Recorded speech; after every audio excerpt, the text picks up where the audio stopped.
এই বাড়িটার ভিতরে আমি তোমাদেরকে একটা জিনিস দেখাইতে চাই। এটা কিন্তু অনেক পুরানো একটা বাড়ি, কিন্তু এই বাড়ির ভিতরে কতটা নষ্টামি, কতটা অকারেন্স চলে, কতটা মাদক চলে, সেটা আমি আজকে তোমাদেরকে দেখাইতে চাই। আসো আসো, এই দেখো, এই দেখছো এগুলো কি? আসো আমার সাথে, আরো দেখাই তোমার। এই যে এই যে এই দেখো, দেখছো?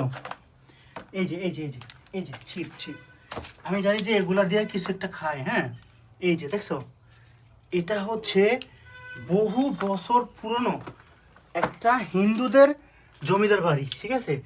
এখন এখানে পোলাপাইন আইসা একটা মাদকের ঘাঁটি কাটছে, ঠিক আছে?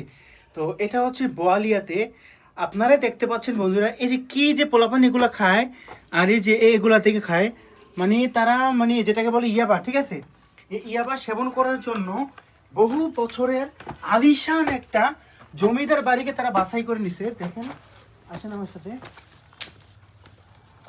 এই যে সব আসো, তুমি একটু এ পাশে যাও।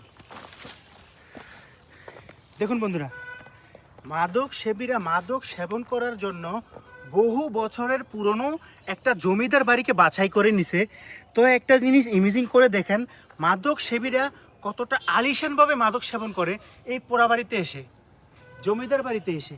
এটা হচ্ছে তাদের জমিদারি, এটা হচ্ছে মাদক খোরদের জমিদারি। কথা বুঝতে পারছেন বন্ধুরা? তা আমি বলবো যে সমাজে এগুলো চলতে থাকলে কিন্তু অবস্থা খুব ভয়াবহ হবে। মাদক খোরদের জমিদারি শেষ করতে হবে, মাদক মুক্ত দেশ গড়তে হবে।